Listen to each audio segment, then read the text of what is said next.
The following podcast is part of a certified educational activity titled Personalizing Treatment Decisions in HER2-Altered Breast Cancer. Strategies for improving equity and patient outcomes through individualized targeted therapy selection, team-based care, and shared decision-making. Access the entire activity and complete the post-test at peerview.com/BVN860. Downloadable slides and practice aids are also available. Hi, good evening, everyone. Thanks very much for being here with us tonight. I'm Joyce O'Shaughnessy from Baylor University Medical Center, Texas Oncology, and U.S. Oncology. It's a pleasure to be here, and I have two esteemed colleagues and friends that I'll introduce here in a second, but really thank you for coming tonight. I think it'll be a very interesting discussion, kind of practically based around how do we integrate all the new data that we have in HER2-positive breast cancer into our daily clinical practice. So thank you very much to PeerView for putting this together for us here tonight. So I'm very honored to be joined here by Reshma Matani, who's Associate Professor of Medicine and co-leader of the Breast Cancer Program and Director of Community Outreach at the Sylvester Cancer Center, University of Miami in Florida. And all the way from Spain, Javi Cortez, who heads the International Breast Cancer Center in Barcelona. So good to be working with you guys again. So tonight, we're going to just talk very candidly about how we manage patients in practice. We have a case that we're going to base our discussion around, and we're going to look at gaps and disparities and advances, new data, as well as unmet needs opportunities. Look at the evolving database and new data, and we're going to share guidance for how we navigate the nuances of how do we kind of personalize the options we have in HER2-positive breast cancer for individual patients. And we will have lots of time for discussion here as well. So just starting off to look at acknowledging, kind of taking a snapshot in time, fairly recently, we didn't have a lot of good evidence to guide us for choosing treatments in metastatic breast cancer beyond first and second line. Third line and later, we didn't have a lot of evidence to guide us. We had options, but we didn't have evidence. Well, that's really changed, as we'll talk about. But the challenge is that there's so much new data coming that it is actually difficult to stay on top of it. Even here at San Antonio, there's been quite a bit presented. Some of it we'll talk about here tonight. And we need to know about it. We need to be able to integrate it into our practices. But there still are very significant unmet needs. We have HER2-low breast cancers. We have HER2-mutant breast cancers. We have de novo and acquired resistance. When we have CNS and leptomeningeal disease, among others. But there's still areas very, very fruitful for research. And we'll talk about where we stand with most of those here tonight. And then disparities exist and persist in breast cancer clinical care and research. Racial and ethnic minorities are more likely to experience delays in therapy, less likely to obtain optimal treatment, and also are, as we know, significantly underrepresented in clinical trials. So we have this gap as well in racial and ethnic minorities. So we've partnered with the Chrysalis Initiative, Mediviver, and GRASP to integrate patient and advocate perspectives into this program and shine a light on disparities in breast cancer clinical care and research. So we're going to hear from Jamil Rivers, who's founder and CEO of the Chrysalis Initiative, and she's representing all three of the partner organizations tonight. So let's hear from Jamil.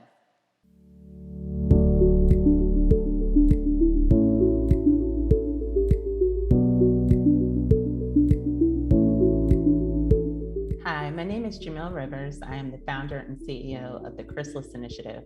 We are a national breast cancer support organization focusing on addressing inequities in breast cancer care.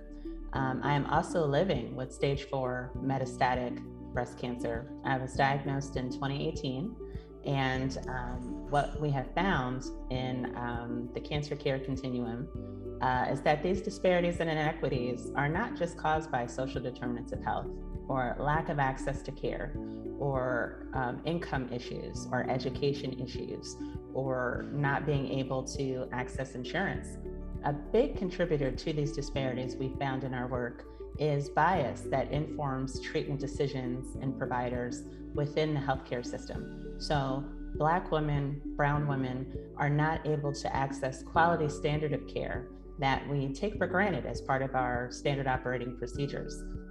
I look at it as though it's a flow of continuum of care. So that disparity can manifest in the diagnosis and screening, all the way to diagnostics and treatment on that continuum. And if there are incompletions or holes or gaps in that continuum of care, it can create a cumulative effect where it creates then adverse outcomes for patients.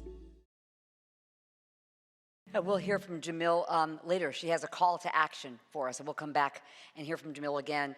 I just wanted to update you on the new version of the NCCN guidelines. This is in the curative setting now with adjuvant and neoadjuvant care for HER2-positive breast cancer patients.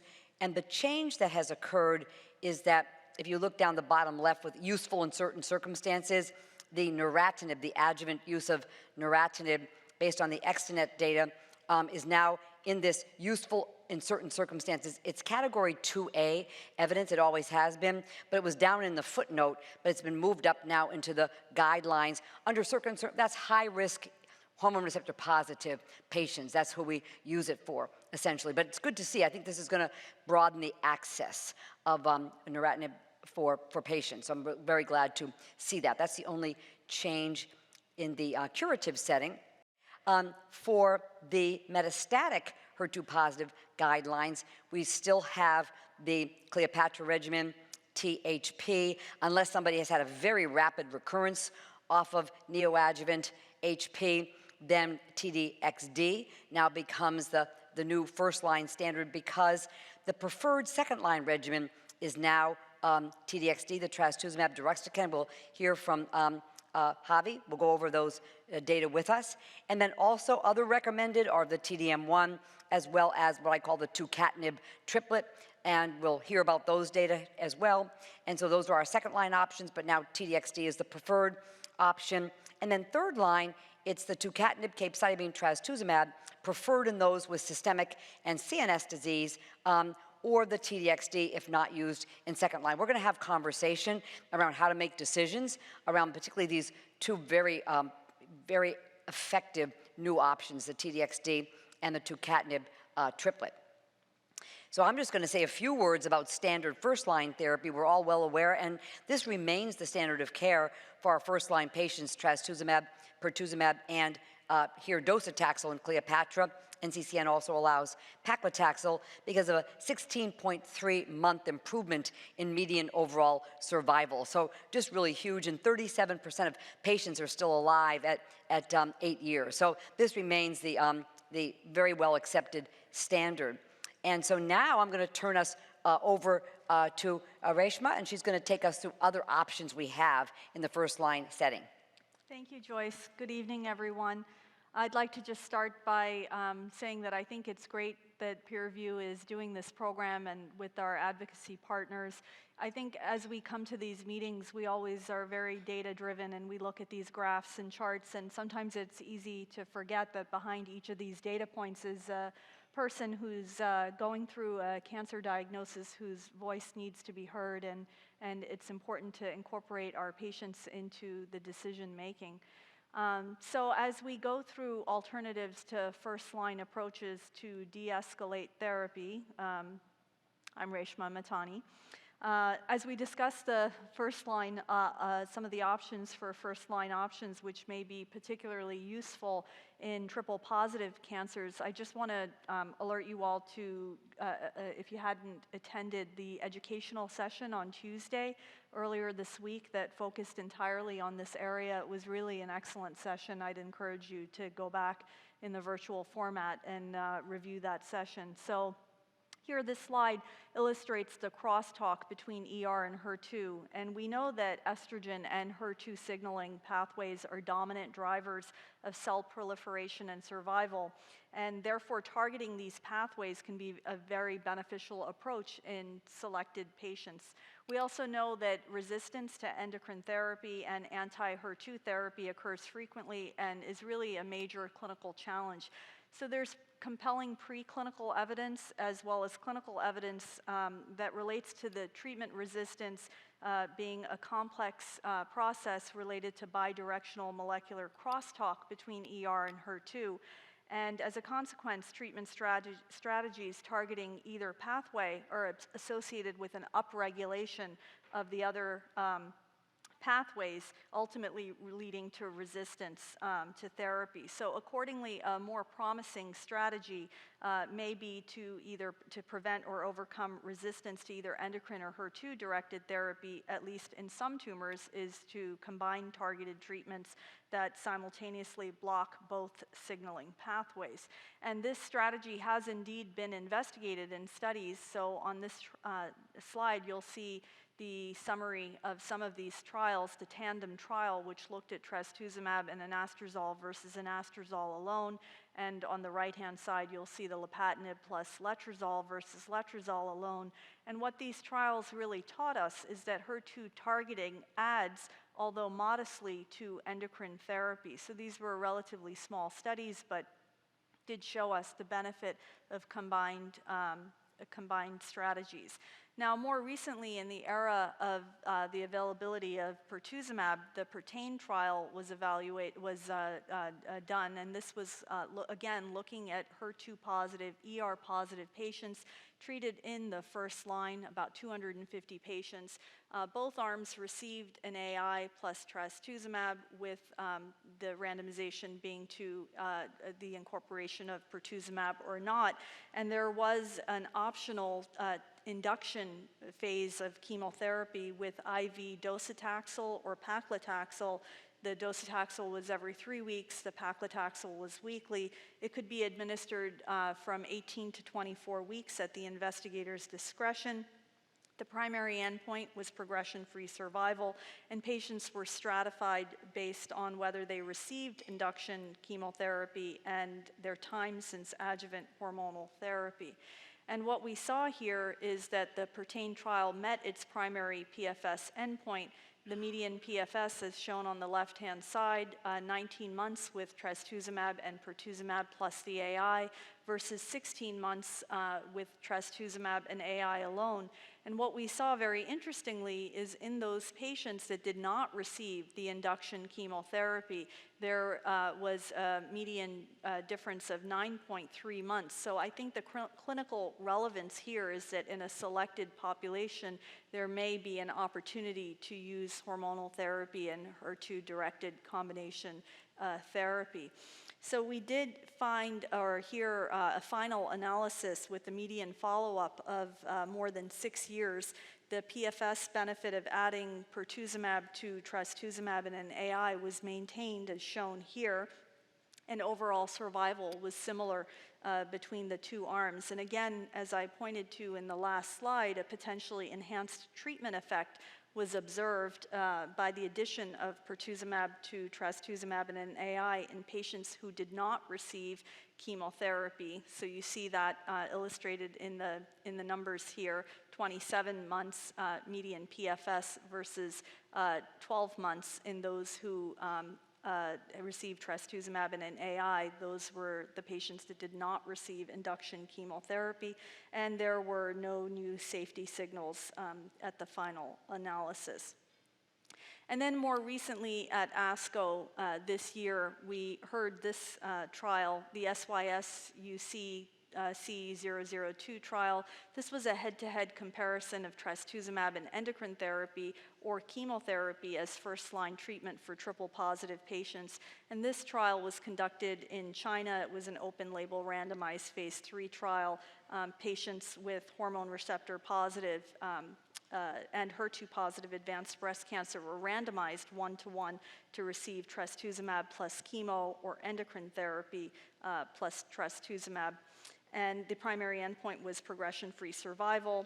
So here, as we saw, the trastuzumab plus endocrine therapy was non-inferior statistically to chemotherapy and trastuzumab and had fewer toxicities than trastuzumab plus chemo. The median PFS was 14.8 months in the chemo arm, 19.2 months in the endocrine therapy arm. And this really suggests that endocrine therapy plus trastuzumab, as you see in the forest plot, may be more beneficial in patients who have a longer disease-free interval of greater than 24 months. But the question remains in the era of pertuzumab availability without pertuzumab being incorporated here, is there really a value to this approach given the Cleopatra data that we just heard from Dr. O'Shaughnessy? So with that, I will turn us back to you for a case discussion. Thank you. Thanks so much. So this is a 62-year-old Latina woman who presents to clinic for newly diagnosed metastatic breast cancer. She has no social support system. She lives alone with her dog and is considering giving away her dog as she doesn't have the energy to take him for walks twice a day, unemployed because of the pandemic. She was originally diagnosed with a 1.3 centimeter node negative invasive breast cancer, ER/PR positive, HER2 positive 4 years ago. She underwent breast conserving surgery and then was lost to follow-up and did not receive radiation or systemic therapy. So she then developed abdominal fullness, right upper quadrant pain, significant fatigue, went to the ER where imaging revealed an 18 centimeter liver with multiple solid metastases, liver enzymes mildly elevated 3 times the upper limits of normal, but the synthetic function was normal. Biopsy demonstrates metastatic breast cancer, again, a triple positive, but a high-grade triple positive breast cancer with substantial liver metastases. And so the questions are, what options what do we recommend for her as first-line treatment? And her socioeconomic circumstances, she's facing challenges, particularly now being ill. What affect her outcome, and what can we do to help optimize her care?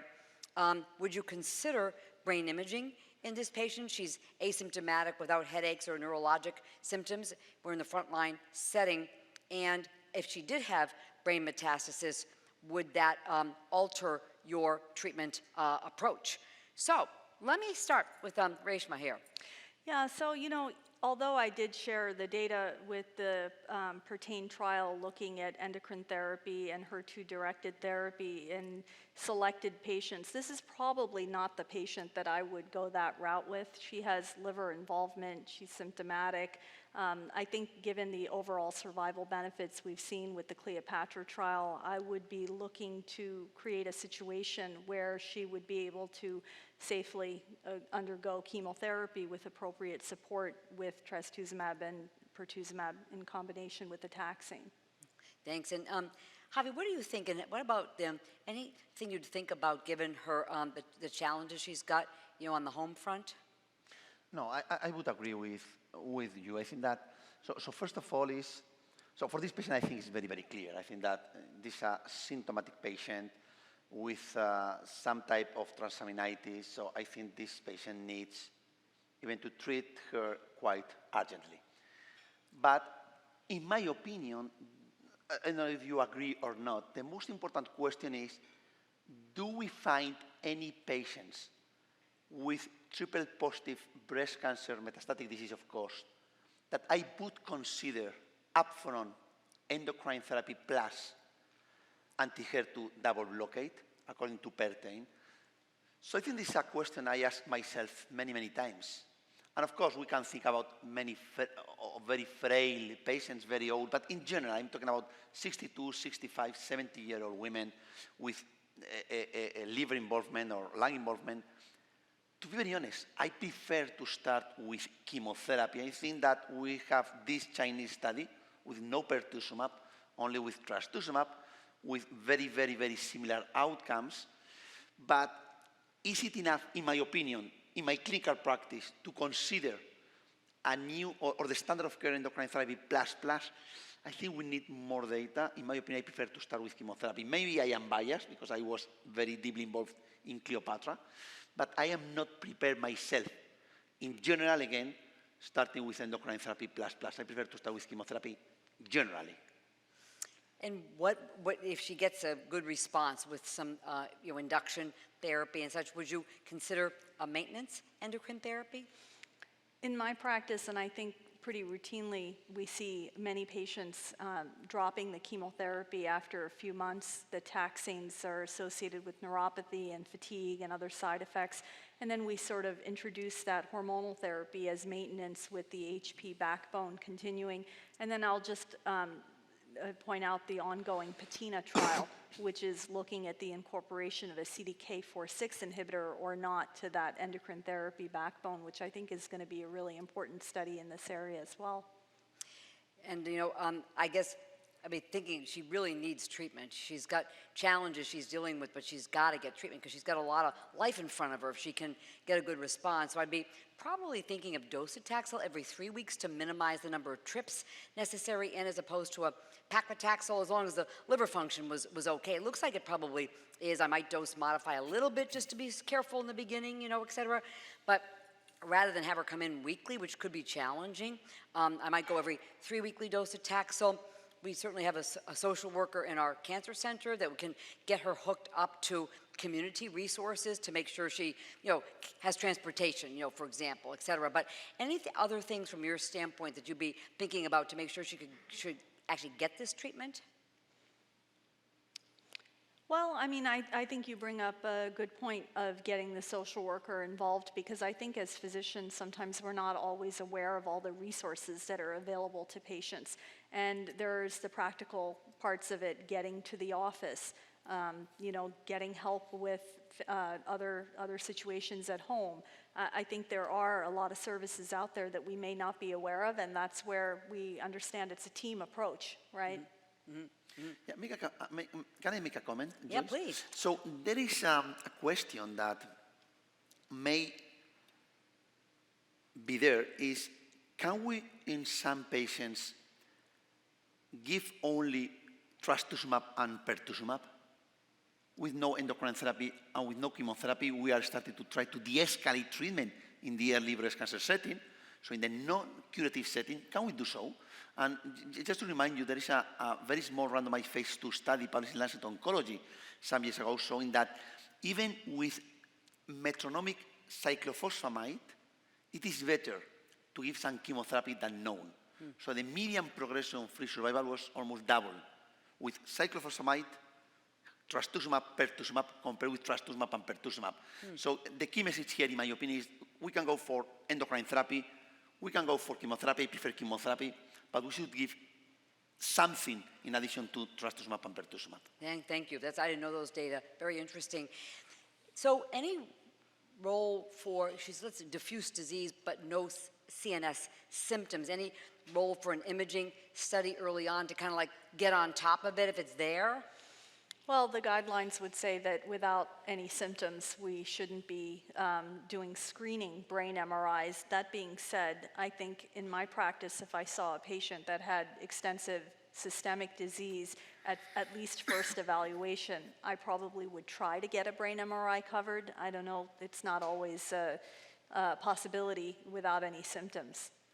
And what would you do? Let's say we got a brain MRI, and let's say she's got some subclinical brain mets, but she's asymptomatic. What would you do, Javi, given that she really needs something to help with the liver? Yeah, well, I couldn't agree more with you. So, okay, you do a MRI by any reason, and you have unstable, because they are de novo brain metastases. So I think that, in my opinion, we have to differentiate between the first-line treatment and the second line or beyond. So in my opinion, in the first-line setting, I would not change my first-line treatment. I would start with Cleopatra-based regimen in the same way. What happens maybe in the third, fourth, fifth line, whatever? We have some data, and you will present afterwards with HER2-CLIMB. These patients fulfill the criteria of HER2-CLIMB, and also, before the amendment, also fulfill the criteria of DESTINY-Breast03. So I think that this could be changed based on that data, but the first-line setting, in my opinion, I would proceed in the same way. Yeah, I would too, and then keep an eye on the brain and maybe consider some SRS later, but get going on the systemic therapy for the patient. Well, thank you. Thanks very much. I think we covered that pretty well, and so now I get to give it back to Reshma. Okay. So now let's discuss expanding options for second-line therapy and beyond.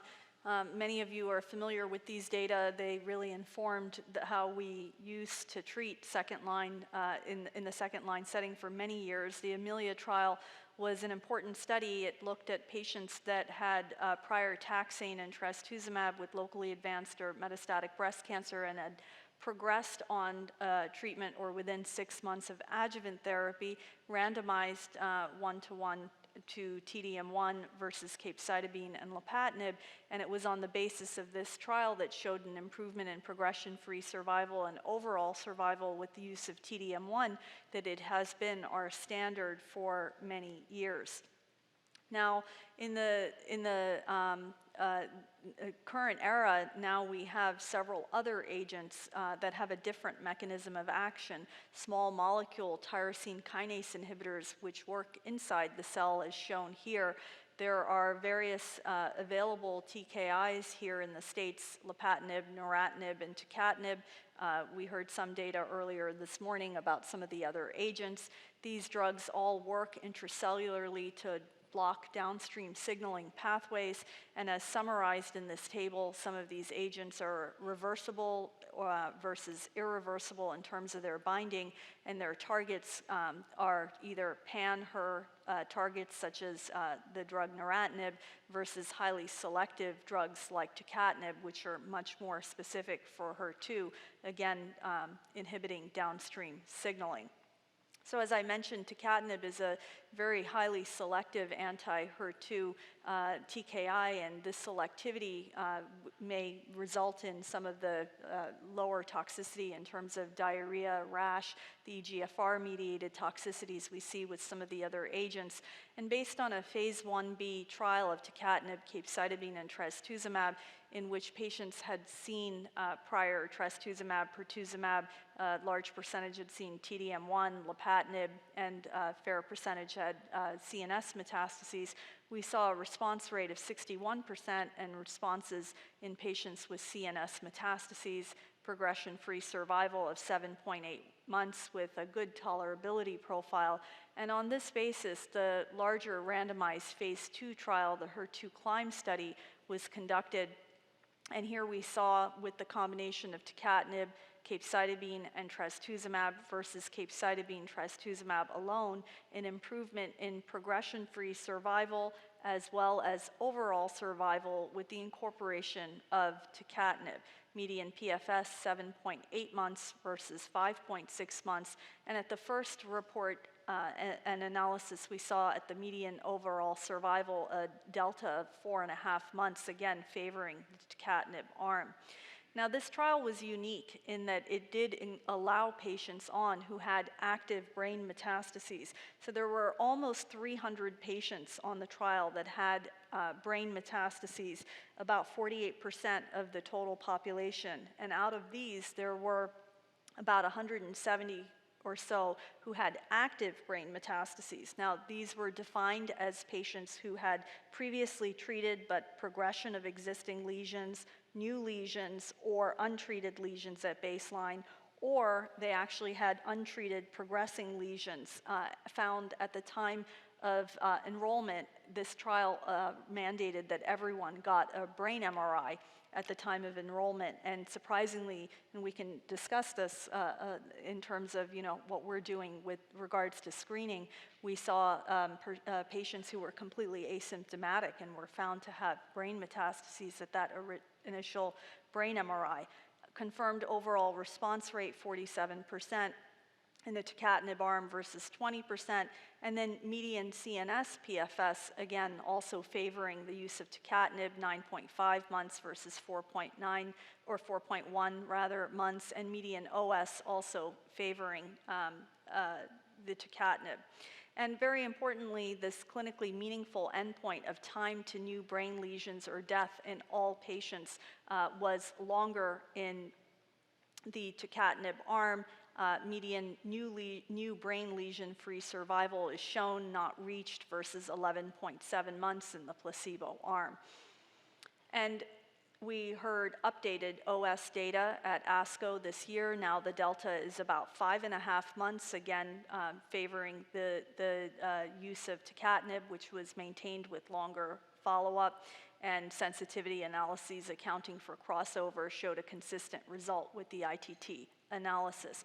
Now, these data are hot off the presses. At this meeting, just presented updated results in patients with brain metastases. You see overall survival in patients with brain mets was improved with additional follow-up. Median OS was 9.1 months longer in the tucatinib arm compared with the control arm in all patients. And when broken down by those who had active brain mets versus stable brain mets, the median OS was 9.6 months longer in the tucatinib arm, and for the stable brain mets, 5.2 months longer in the tucatinib arm compared with control.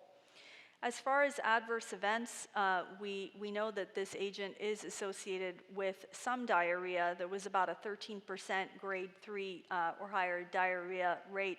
Recognized that this trial did not mandate antidiarrheal prophylaxis. Also, as shown on this table, there were some issues with ALT, AST elevation, although it did not result in the need to discontinue therapy at a large percentage.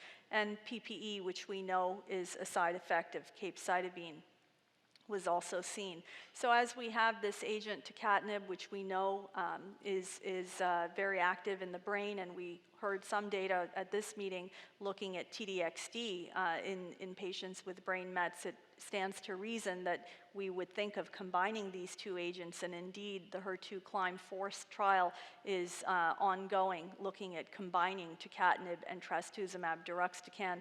And so, of course, we eagerly await results on this trial.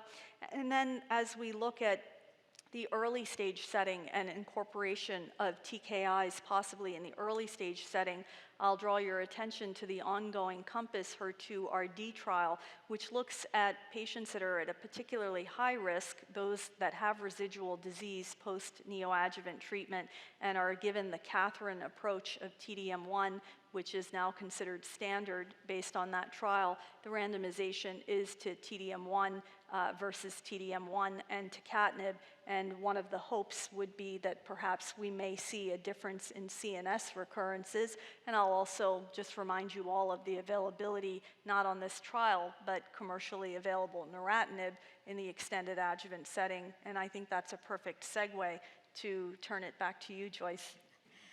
Thank you very much, Reshma. And we had a question come in that I think I'll ask because it kind of is a follow-up on the PERTAIN, which is in a triple positive patient, and let's say they're on maintenance, AI plus trastuzumab, pertuzumab. Now they're progressing, so there's going to be a change in the HER2 therapy.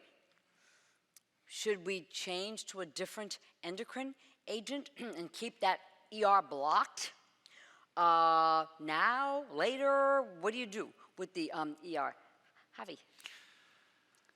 So if I understand, the question is, if you are giving endocrine therapy plus as a maintenance in Cleopatra and the tumor is progressing, what about the endocrine therapy, correct? So the first question is, what do we change there?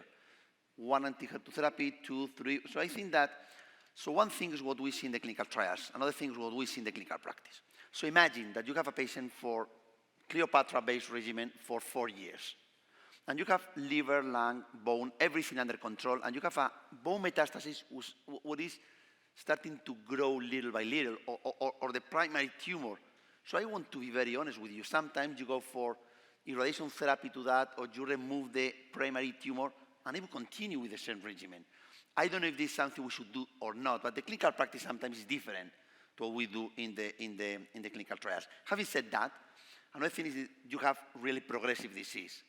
I think that if a patient is progressing on endocrine therapy plus, I would go for a second-line treatment. So I don't continue with trastuzumab and pertuzumab and change the backbone. But again, can you do that in a number of patients? So clinical practice is much more beautiful than what you see in the clinical trial. So patient by patient, but in general, I changed the whole treatment yesterday to TDM1. Maybe tomorrow I would like to change into T-DXd. Thank you. How about you, Reshma? So I practice in South Florida. I have a huge amount of elderly patients with multiple comorbidities, and I'll echo what Dr. Cortez said in terms of just individualizing therapy. There may be a patient who has very mild bone progression that you picked up just on a regular follow-up scan, not symptomatic, had a prolonged response to hormonal therapy and HP. I may switch that patient to fulvestrant. It's select cases, I might consider it, but the more common scenario would be to go to a second-line therapy. And avoid the use of endocrine therapy with some of the newer therapies we'll talk about here, right? And then consider later on another course of possible endocrine therapy with other agents coming with trastuzumab, for example. It could come back to that, or lapatinib, for example. You could later on. And the other question, this other question I'm going to wait just a second on. The question is, what's the overall survival duration now with HER2-positive metastatic breast cancer patients now that we have all these new agents? So we're going to see some additional data. So we'll come back and talk about that in just a little bit. But I'm going to pick up here in the second or the later line setting. Now we've heard a lot about the tucatinib triplet, and I'm going to talk about the other TKI we have readily available to us in the clinic, the pan-HER inhibitor, neratinib, which blocks the tyrosine kinase end of HER1, HER2, and HER4, and it's very difficult for the cell to escape through HER3, and so from preclinical models, and so I consider it to be a pan-HER kinase inhibitor. So, it's been approved in the adjuvant setting for quite a while now based on the Extenet study, but the more recent approval in the metastatic setting was based on the NALA trial, which is a phase 3 randomization to lapatinib capecitabine versus neratinib and capecitabine. And these patients, they weren't all required to have pertuzumab and TDM1, but a good percentage did have prior pertuzumab and TDM1. And the primary endpoint was progression-free survival, and you can see it there on the left. It was a 2.2-month improvement in median PFS, and we see the duration of response was 8.5 months versus 5.6 months, and that was statistically significant. You can see that down the bottom there, the hazard, well, that's the hazard for duration of response was 0.5, but that is statistically significant. Overall survival, not significant in the trial, but patients had treated brain metastasis, were allowed to have treated brain metastasis in the study, and because there are data, which I'll show you, with capecitabine and neratinib in terms of being really quite effective in treating brain metastasis, one of the parameters that was looked at in the study was the cumulative incidence of the need for intervention for CNS metastasis. Patients were not getting routinely screened with MRIs. It was just if they presented clinically needing a brain MRI. And we can see that there was a reduction that was statistically significant in terms of the overall incidence of need for CNS intervention, with 29% with lapatinib cape down to 22.8% with the neratinib cape. So they both have activity in the brain. And this was a more recent update of the CNS PFS in patients with CNS involvement, published in The Oncologist recently by Sarah Hurvitz. And if we look at the patients who had CNS metastasis at baseline on the left and look at their PFS, we do see that the curves are kind of close to each other over the first 6 to 8 months, and then they split. And we see this with the neratinib, that it's harder for the cells to remodel and to escape neratinib because of the broader inhibition of the HER family. Of course, lapatinib is HER1 and HER2, and we know preclinically cells can escape through HER3 and HER4.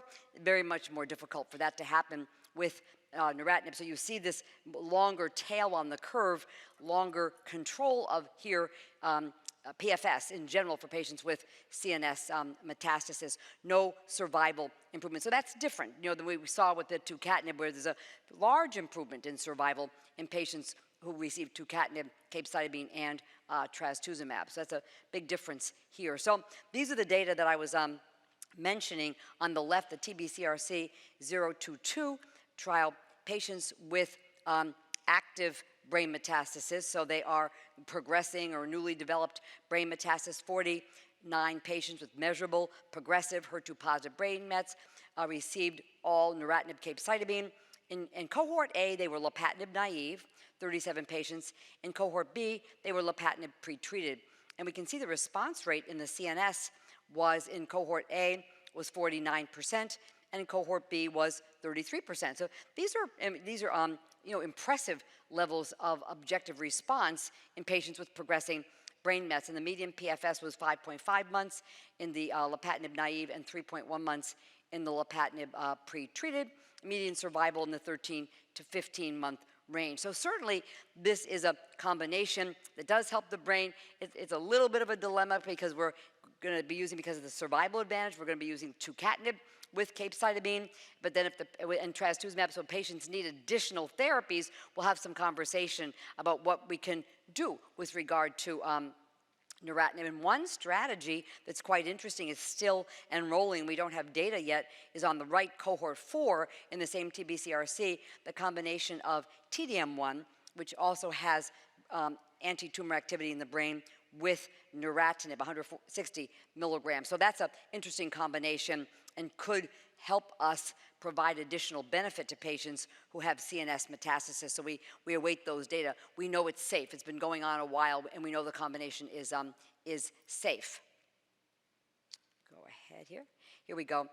I did want to mention in this oncologist paper, there were 3 patients reported in the NALA trial who had a history of leptomeningeal disease. They couldn't have active leptomeningeal disease in order to qualify for the study. They had all had whole brain radiation therapy, but they went on to be treated with the neratinib and capecitabine. And we can see down the bottom the PFS of 5.6 months, 9.8 months, and 4.3 months, and the survival of 17.4, 19.8, and 6.5. So at least 2 of those 3 patients had decent PFS and OS, in spite of the fact that they had leptomeningeal disease.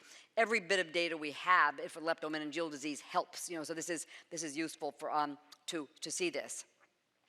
In terms of toxicity, of course, neratinib causes diarrhea. This was an older study. We did not know about the dose escalation that we really always do now, and there was 24% grade 3 diarrhea. Not too much else, hand-foot, due to the capecitabine. Not a whole lot else. That's the big toxicity, which can be treatment limiting. But we are all, let's see if we can go ahead here. There we go. We're all now well aware of the control trial that looked at a variety of different interventions to try to decrease diarrhea in this group. And we can see the big one over on the right is neratinib dose escalation, starting with 120 milligrams, 3 pills of neratinib for a week was what they did in the control study. One could do 2 weeks, depends on how the patient's doing, and then go up to 4 pills, 160 milligrams.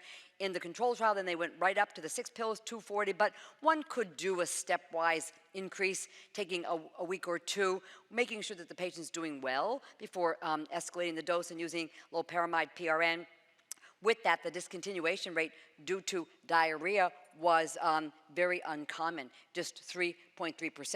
And this has kind of been a game changer, I think, in terms of avoiding significant diarrhea from the neratinib. So this has really made this quite useful here for us. So we're going to hear from Javi next, and we're going to hear about the Destiny Breast 03 data. I think it's terrific when you have the opportunity to discuss with friends data like the one we are going to review. Is amazing. You have all seen the curves we are going to present, and I think that I have not seen these curves in the field of breast cancer ever, neither in the metastatic disease nor in the early breast cancer setting. So I think that sometimes, like, see the curves in the cinema and take popcorns. I I think that I don't have to say anything about that.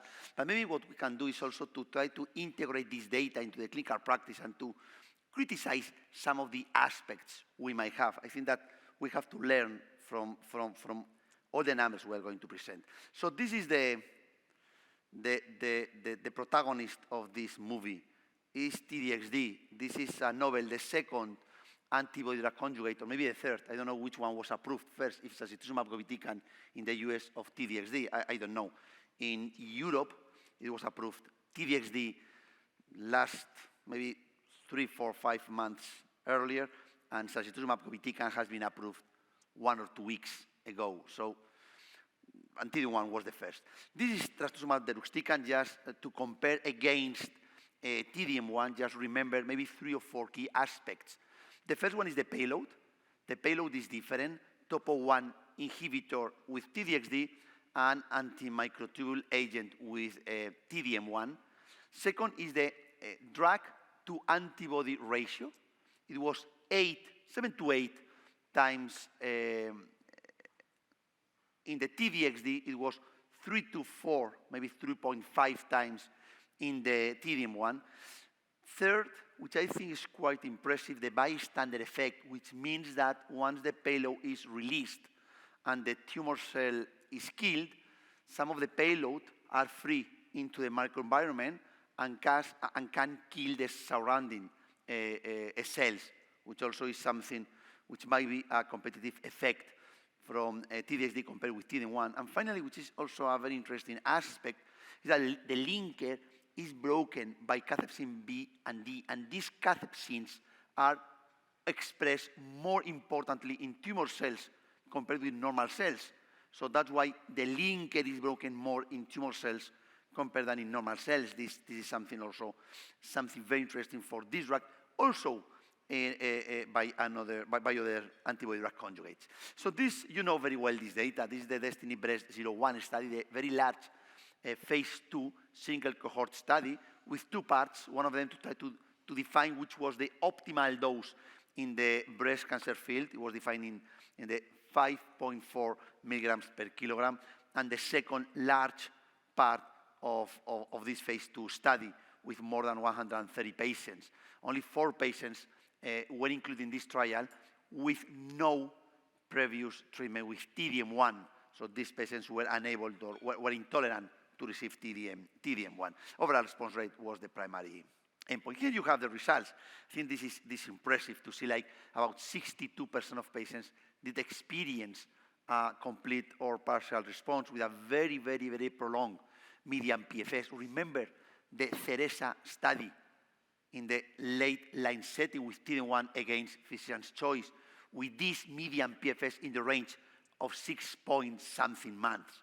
Here, again, this was a phase 2, but look at this impressive progression-free survival of over 19 months and a very nice also overall survival in the range of 30 months. However, as everything in life has pros and contras, and this is what we observed in this first large phase 2 study. A significant number of patients did experience ILD pneumonitis, with 5 patients dying because of this treatment-emergent adverse event. So pneumonitis was an issue with this drug. That's why we are learning about how to diagnose it and how to manage it. And we will see the data in DESTINY-Breast03 in a minute, how we can decrease the number of patients with grade 3, 4, and 5 events. Nevertheless, we should remember that this drug might produce ILD pneumonitis. So one of my key messages today is we should keep our eyes open, because we have to diagnose this as early as possible and to treat it without any considerations with corticosteroids as soon as possible. It is true that with this very prolonged median PFS, the time to observe, time to produce this ILD pneumonitis is in the range of 6 to 7 months, the median. I think it's very unlikely to have ILD pneumonitis events after the first year of treatment. So I'm not saying that we can relax totally, but if the patient did not experience this event in the first 10 to 12 months, it's very, very unlikely to have the events later. And this is the black box warning. I think that this is, in my opinion, one of the most important slides. Again, we are all going to treat patients with this drug because it's amazing. We should not forget this. So black box exists here, ILD pneumonitis exists, happens, and potentially could kill our patients. So just be aware that with grade 1 pneumonitis, which is asymptomatic pneumonitis, we have to treat our patients quickly with corticosteroids. If the patients recover in less than 1 month, 28 days, 4 weeks, we can continue with the same dose. If the recover is after the first month, we should reduce the dose of T-DXd.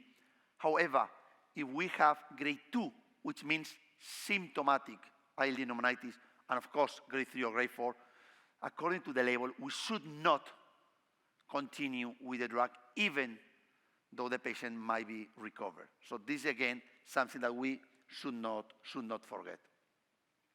And this is Destiny Breast 03. Basically, it's in the same patient population that Joyce, or you presented before, I don't know, the Emilia trial. So in patients with trastuzumab and taxane pretreated patients in the metastatic disease, patients were randomized to receive T-DXd or T-DXd. So remember that for those patients who received in the adjuvant setting or in the neoadjuvant setting trastuzumab and taxanes and progressed quickly, also this trial applied.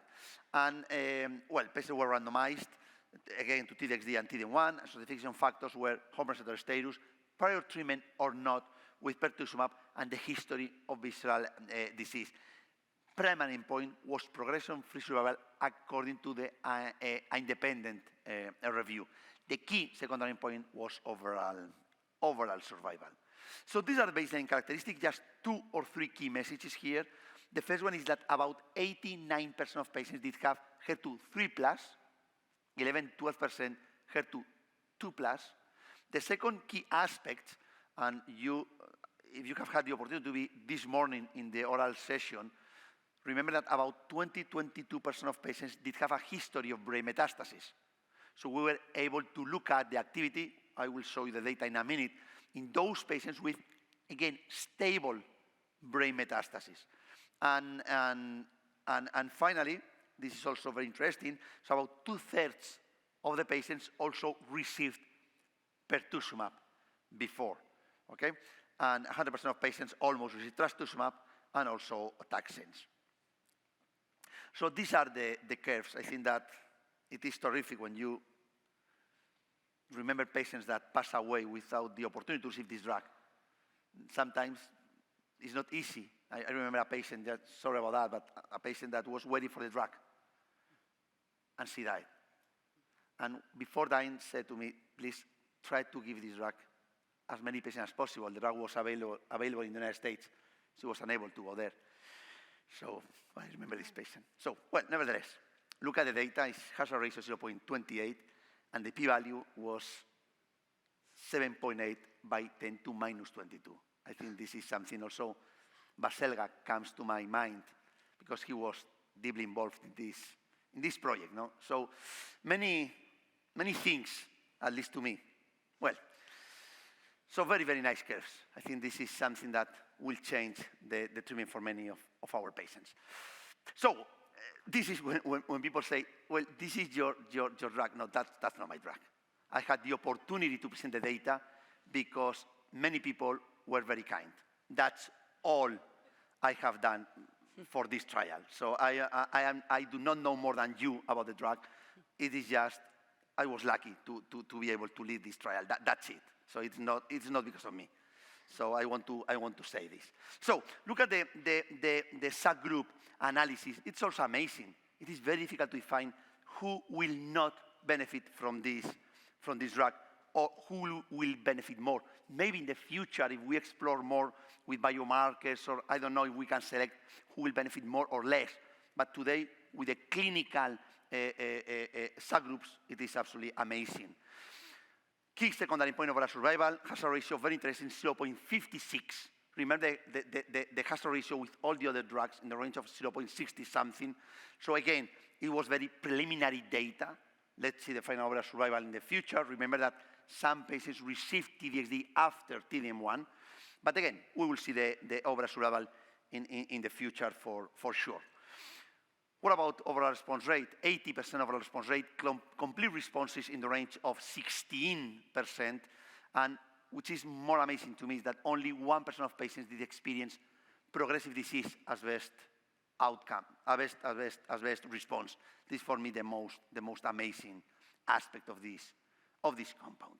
So toxicity, just very, very quickly. So neutropenia and gastrointestinal events were the most frequent ones.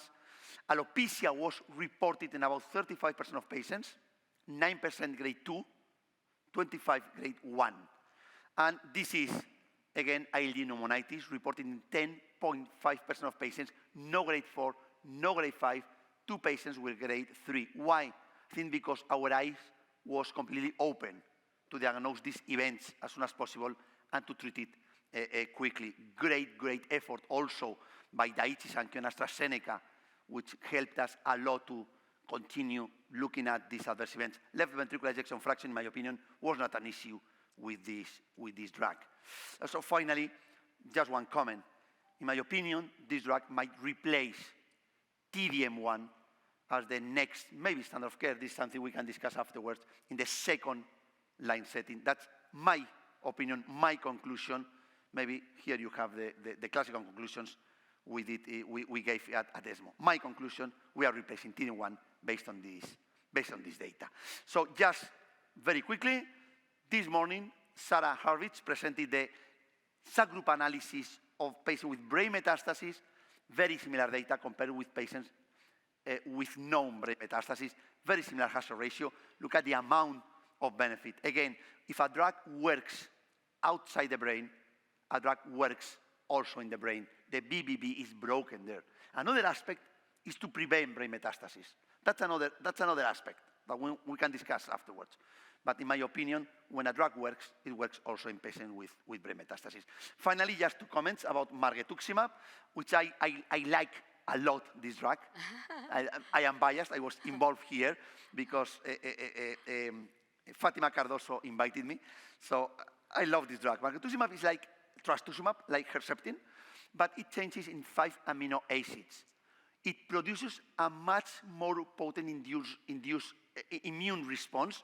It enhances the affinity for the activating gamma receptor.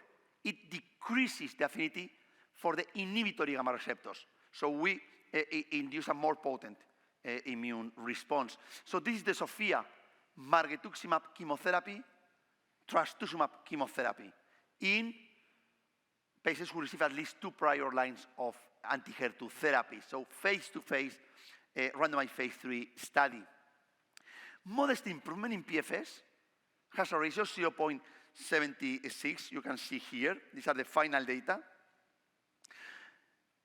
Overall survival was presented also today in this meeting, not improvement in survival, but it is true that when we look at the polymorphisms, again, remember the data we had some years ago with trastuzumab.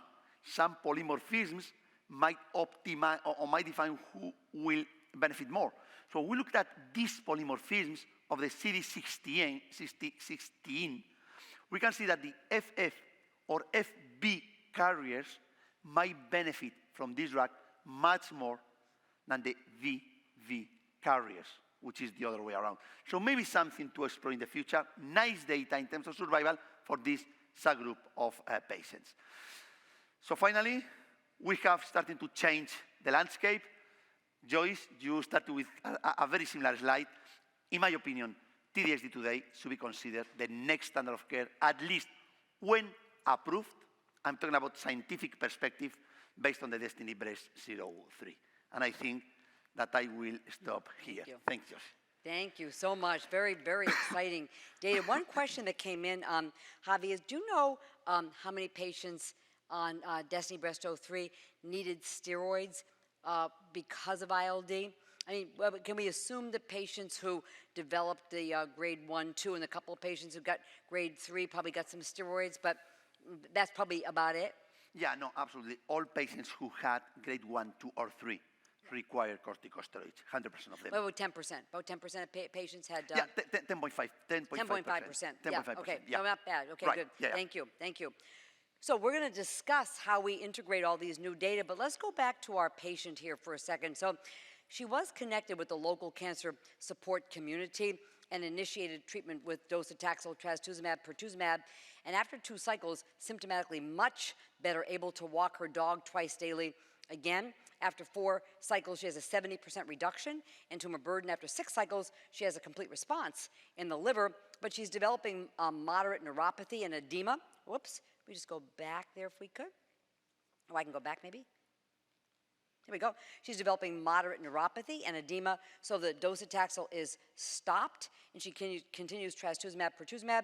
She does initiate an aromatase inhibitor, and 20 months later, she does well, but 20 months later, she's now progressing in her liver with a new 1 centimeter metastasis as well as new lung mets. So not exactly oligo, something that is going to require a change in a therapy. I'm going to read the questions here because it helps us integrate. And then we do have some questions here as well from the audience. Thank you all. So what would you recommend for this patient with this change in therapy that she needs? Would you think about a brain MRI now if she's asymptomatic to help select second line? And how do you sequence? We're getting a lot of questions. How do we sequence?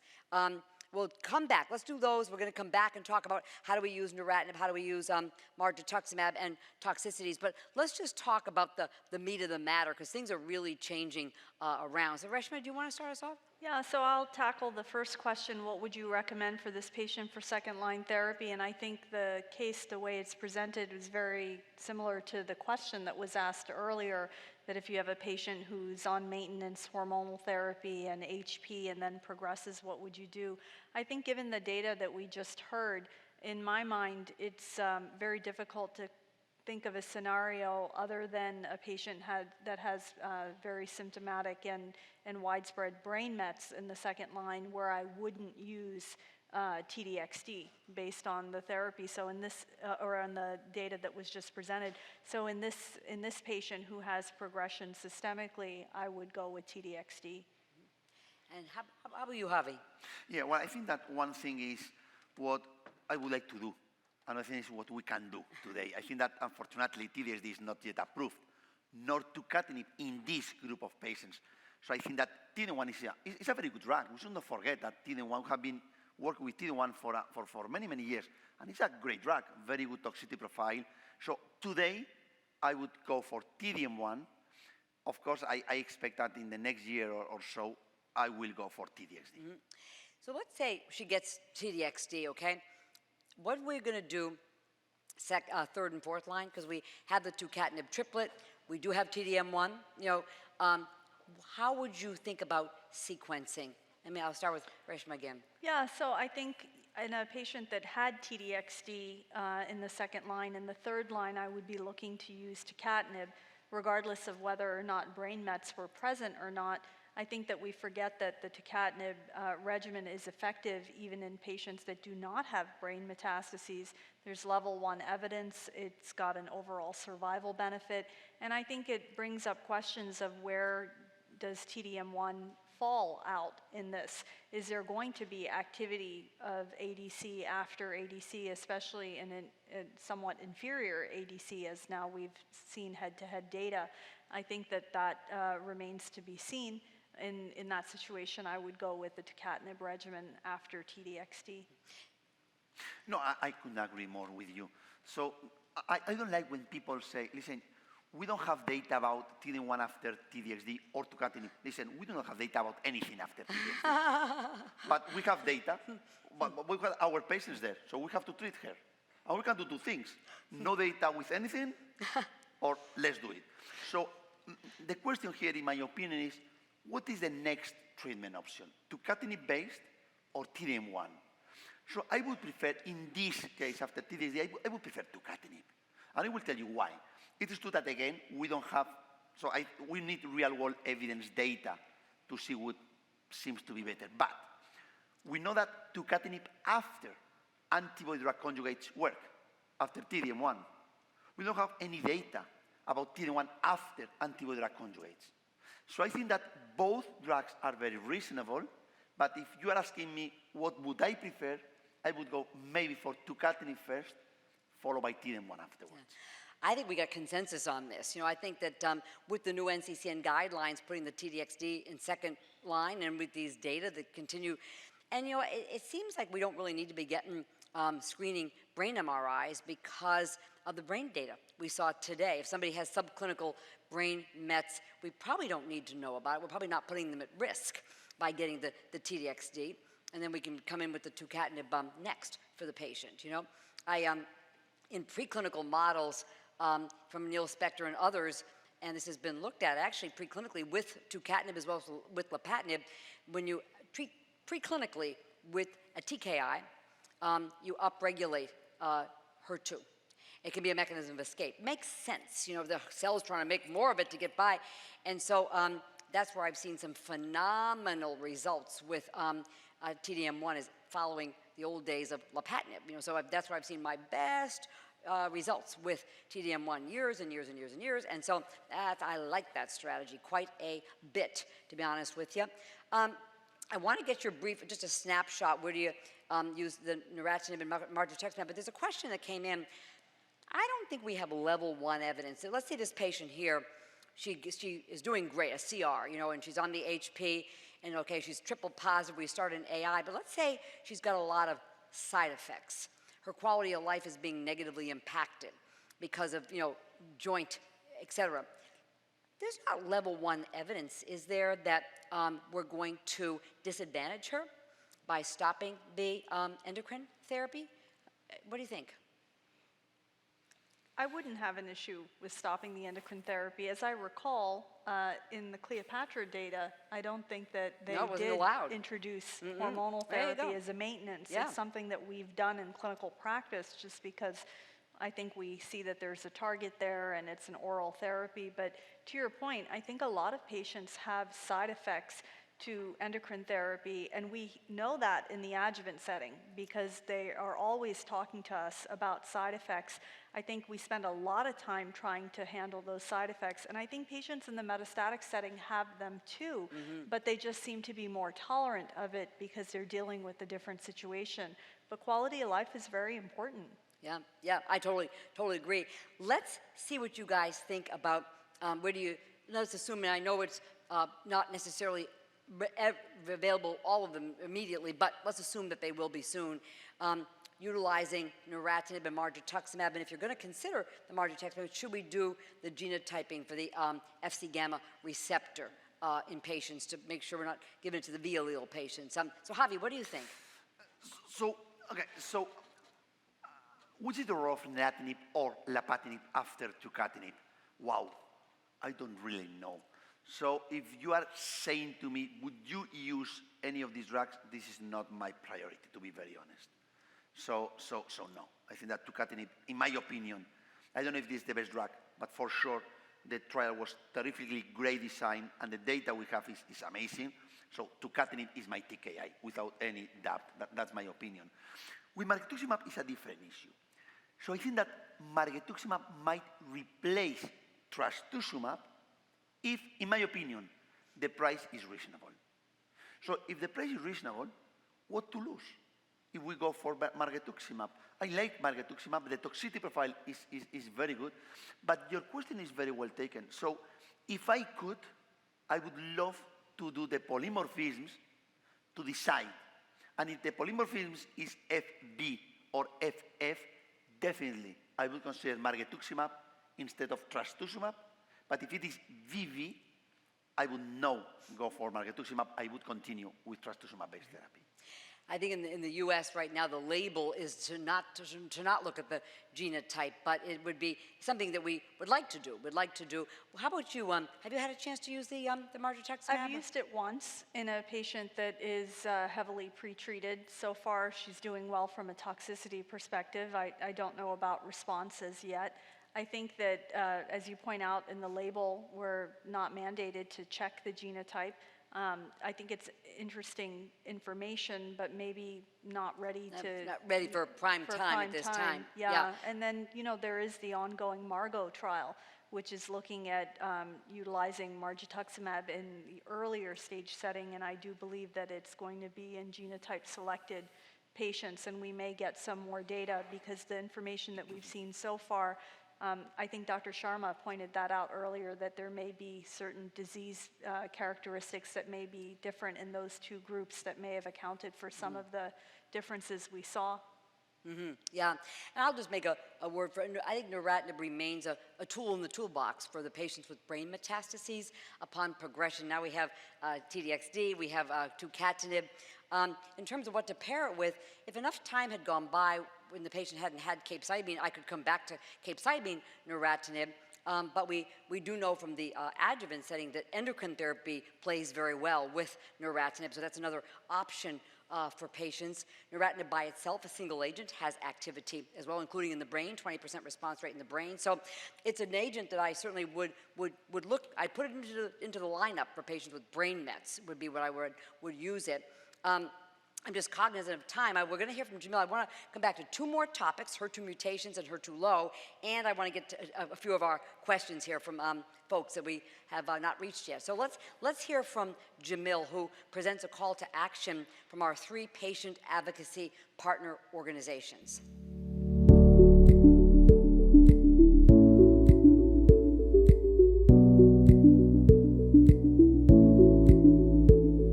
The call to action is really important to make sure that this is just not acceptable anymore. Status quo is no longer acceptable. So the Chrysalis Initiative, we're focused on eliminating disparities, equalizing the outcomes for all breast cancer patients. GRASP, we're making sure that patients are empowered and that we push for research that's going to extend our lives and benefit us so that it is meeting the needs of breast cancer patients more so. And also MetaViber, we are investing in metastatic breast cancer research that is going to benefit patients that are living with metastatic breast cancer that is translational and has a clinical benefit within 5 years. We are no longer going to accept the status quo, and it's really important for us to reduce the deaths from breast cancer. This is pretty much the whole point of what we're doing, right? So let's focus on eliminating disparities and investing in metastatic breast cancer research. And making sure that we're meeting the needs of patients in order to make sure that they're getting the most personalized, customized, targeted care that they need in order to extend life and reduce the deaths from breast cancer.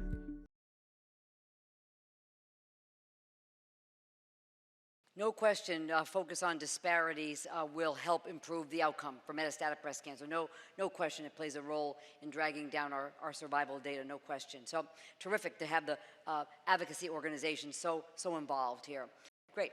So HER2 low, hopefully a new breast cancer subtype, hopefully that will become actionable. And HER2 low currently is defined as 1+ or 2+ by IHC, but not HER2 amplified. So not 3+, that's positive, not 0, that's negative, but HER2 low, 1 or 2+.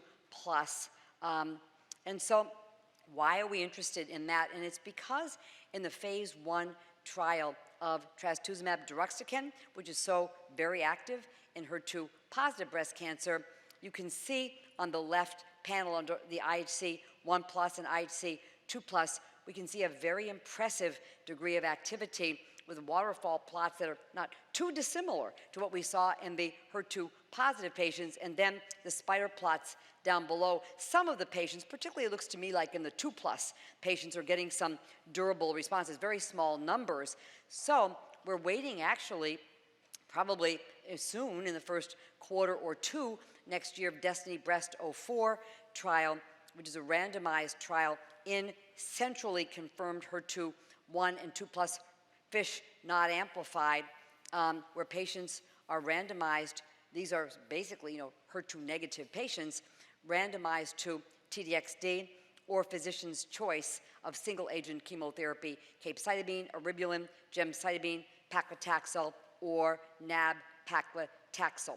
So this is a big deal because about 50% of all breast cancers are HER2 low. They can be HR positive HER2 low, they can be triple negative HER2 low, so it's a very big, it'd be our biggest subset suddenly. So we await here gosh, if I had to bet, based on these curves here, it looks very, very promising, but not at this time. It's not something that we need to grapple with in clinic, at this time, but it is coming here soon. Now, conversely, the SUMMIT trial looks at neratinib for HER2 mutant metastatic breast cancer, and the numbers I sort of carry around are 5% or so for invasive ductal cancers in the metastatic setting that are HR positive.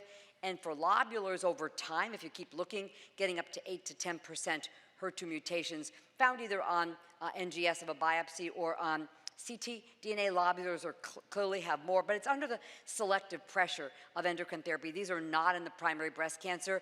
It comes as one of the mechanisms of resistance to endocrine therapy. So the question is, what can we do about that? And so data here in the top left panel, that good-looking waterfall plot, is from Kamal Javeri, who presented this at San Antonio last year.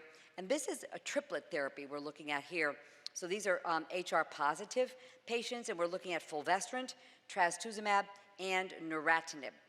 Well-tolerated combination, and we see it's highly active. And then over on the right, we see some very durable durations of response to patients. So this looks quite good, and I love this picture. These images here are really spectacular in my mind, because liver metastasis is what our patients die of for the most part, and it's difficult to treat liver metastasis, and particularly to get durable responses. And this is an HR positive HER2 mutant case report in this publication, or from the SABCS, I should say, and she was heavily pretreated. She's a it's down the bottom, 38-year-old woman, diagnosed in 2013, HR positive, HER2 negative, but she's got the V777L mutation, and she had lobular cancer, 4 prior lines of treatment for metastatic breast cancer, including CDK inhibitor, fulvestrant, and she was put on the SUMMIT trial, and she had this really, really excellent response here. So there's some major activity here. The waterfall plot is with the triplet in HR positive, and then tomorrow down the bottom left, we will see from Kamal again from the SUMMIT trial looking at triple negative, so HER2 mutant triple negative patients, and we'll see what the results of neratinib are from the SUMMIT trial in the triple negative HER2 mutant patients. So very interesting data for sure. So let me just ask you guys, should we be looking for HER2 mutations, and what do we do with them if we find them? Yeah, I think, you can't find what you don't look for, right? Just to, again, make a point of distinction, these patients are HER2 negative, right? That's not an amplification or overexpression. So in that subset, especially in the ER positive HER2 negative patients, now that we have the availability of drugs like alpelisib, we're doing NGS testing. With some of the data that we heard about oral SERDs at this meeting, we might perhaps be doing ESR1 mutation testing, and we may end up finding some of these HER2 mutations. And based on the SUMMIT data that you've shared with us, I think it would be really important to find them because it's actionable. Mm-hmm, mm-hmm. Yeah. What do you think, Javi? Yeah, no, I agree. I think that unfortunately this drug is not approved in this setting, but if I could use the drug in patients with HER2 mutant tumors, I would not have any doubt. I think this is a drug to be used. And second, not all tyrosine kinase inhibitors seems to be the same here. There are preclinical data showing that lapatinib seems to be less effective than neratinib. Maybe tucatinib is also a good drug, but the data we have with neratinib, in my opinion, should be considered even for approval. I think that it is not reasonable to go for randomized phase 3 trials in these small patient populations. I think that sometimes with rare tumors, these are rare tumors, HER2 mutant breast cancer, I think that these drugs, for me, are good enough. Let's see the data tomorrow, but they are good enough to consider for a clinical practice.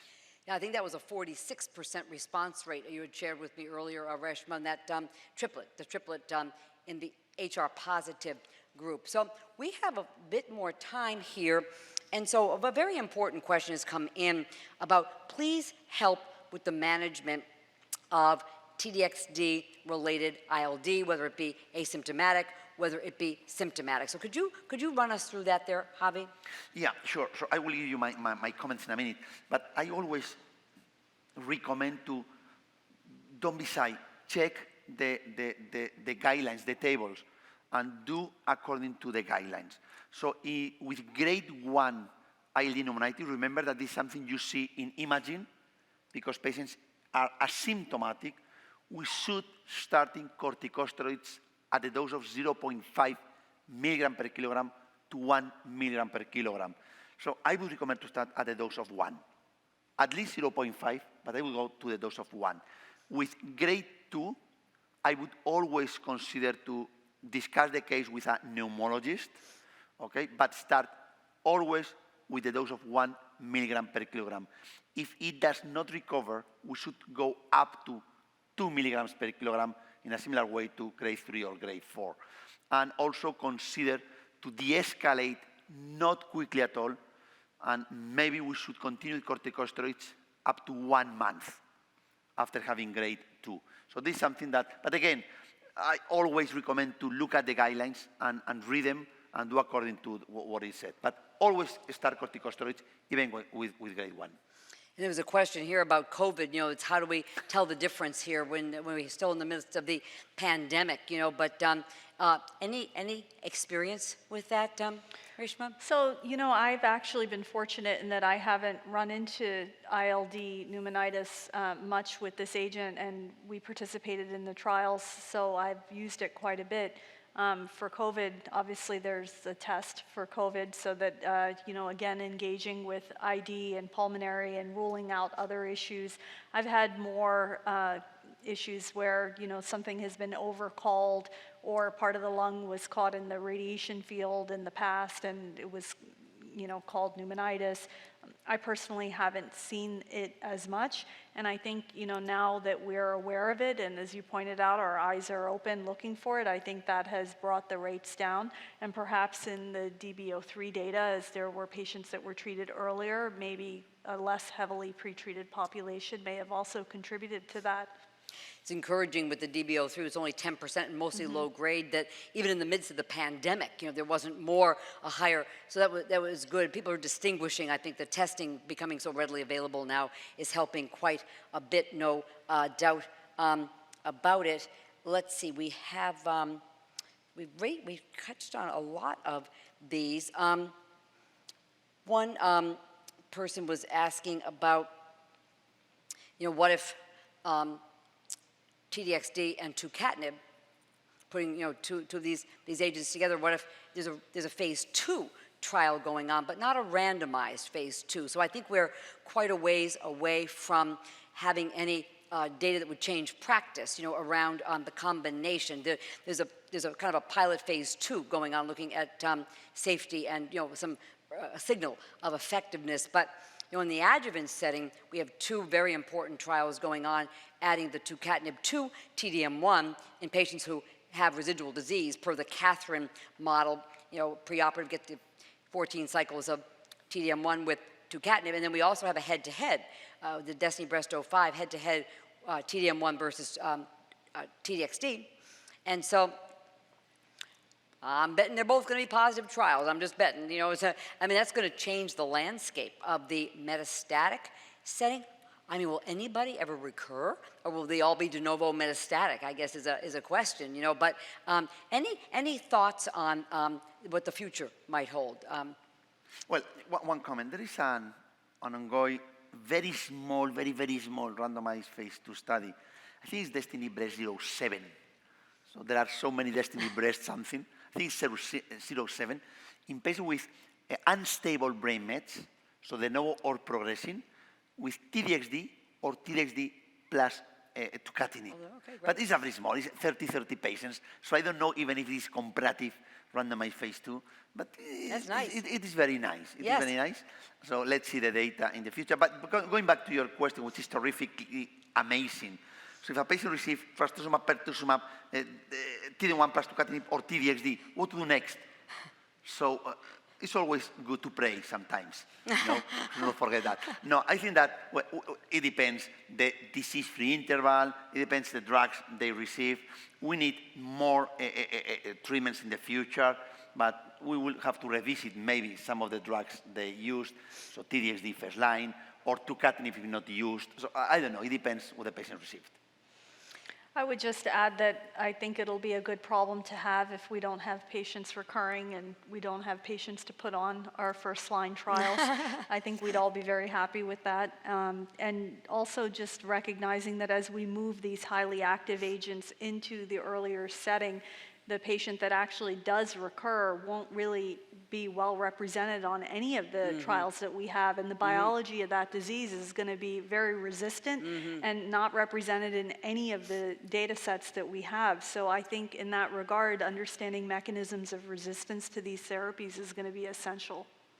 And I would just say that I've had so few recurrences. Most of the patients I treat are de novo metastatic or historical. They didn't have the access to the modern day treatments, and HER2 testing is still challenging. And we can have triple positives that are weakly HER2 amplified, but what may come back as ER positive may not even be HER2 amplified. And triple negative can be tricky to distinguish from HER2 amplified because you can have a lot of genomic instability, and also proliferation is tricky because it looks like there's 4 copies of HER2 in each of the nuclei because of, and you can have polyploidy, so it's just tricky. So I think diagnostics, if you have somebody with, quote, HER2 positive disease who gets the best therapies and then recurs, be really, really careful and very rigorous about the diagnosis of does the person really have HER2 disease if they come back, I thank you all very, very much for coming this evening. Really enjoyed being with you guys here tonight, and really good discussion. I mean, I think we really updated all of us, on the new practice patterns based on the new data and the NCCN guidelines. So thank you. Good night, everyone. Thank you.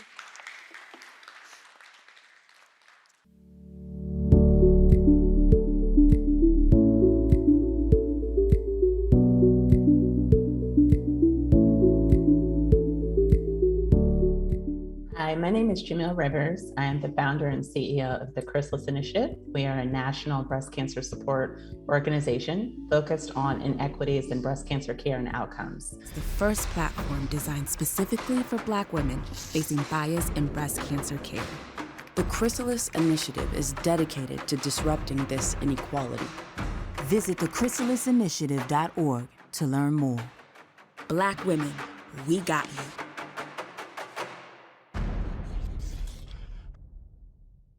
There are so many aspects to making sure that patients benefit from comprehensive cancer care and are not going to be susceptible to disparities. The work that the Chrysalis Initiative does is we're providing that reinforcement and buffer around patients so that they can improve their health literacy and can advocate themselves and know going in, trust and verify what that quality standard of care is. We're also working with health systems to reveal those blind spots on how bias with providers and structurally within the system can disproportionately impact those patients of color, and how they can make sure that all of the care that they intend to deliver is being delivered equitably. Then we also have organizations like Mediviver that I get to serve as board president of, where we're making sure that we are investing in research for metastatic breast cancer. When Mediviver was founded, our goal was and remains transitioning our disease from a terminal disease to a controlled, manageable condition. If I can't be 100% cancer cell clear, can I at least have drugs that allow me to function, to allow me to hold my grandchild on my lap? Mediviver believes that 30% of research funding should go toward metastatic breast cancer research. We know 30% metastasize, so we're advocating that 30% of the funding that's out there for research should go to metastatic breast cancer. We're the only organization out there that solely funds metastatic breast cancer research, and the only organization putting 100% of all donations into our metastatic research grants. Metastatic breast cancer is the breast cancer you die from. So early detection, mammography, and imaging is only half the battle. We also have to treat it as well. And so the development of HER2-positive treatments, targeted therapies, CDK4/6 inhibitors, and now all the new developments with all the new metastatic breast cancer treatments that were developed just in 2021 alone, we know now that we are right on the cusp of innovation where we can now have metastatic breast cancer be a chronic illness, if not a cure, where we have that stabilization. And also there's GRASP. I am proud to say that I am a mentor for GRASP, and it's so important. It really is key that researchers can understand and learn from patients living with the ailments that they're trying to create therapies and new treatments for. The idea of GRASP is to bring together patients, scientists, and clinicians. I'm a woman living with metastatic breast cancer, and so is Christine. And we believe that patients should have a voice. While researchers are experts in the cancer cells, oncologists are experts in treating cancer, patients are also experts, and they're experts in living with cancer. And the program GRASP really was just an idea that started when I was walking through a poster session by myself and ran into a cancer researcher. And we decided to walk through together, and it was wonderful getting these explanations and breakdowns of the science so that I could actually understand it. And what was surprising was that I was also teaching her. She was not a breast cancer specific researcher, and I was able to offer her the perspective of living with metastatic breast cancer. So we did ask if we could pilot this program, and we were overwhelmed with how many people were interested, not just from the patient advocates, but from the scientists and the researchers. So we know that there is a need here, and we know that the patient advocates can really take what they've learned back to their communities and make a difference. We want patients to feel empowered, and we want them to feel that they do have a seat at the table. Patients have so much to offer and so much to teach the science community, and advocates that have walked through the GRASP poster sessions have said, I learned so much that I'm going to be able to take back to my community, and I know that the researchers felt the same way. Thank you for listening. Download materials and complete the post test for instant credit at peerview.com/BVN860. This activity is supported by independent educational grants from AstraZeneca, Daiichi Sankyo Incorporated, Puma Biotechnology Incorporated, and Seagen Incorporated.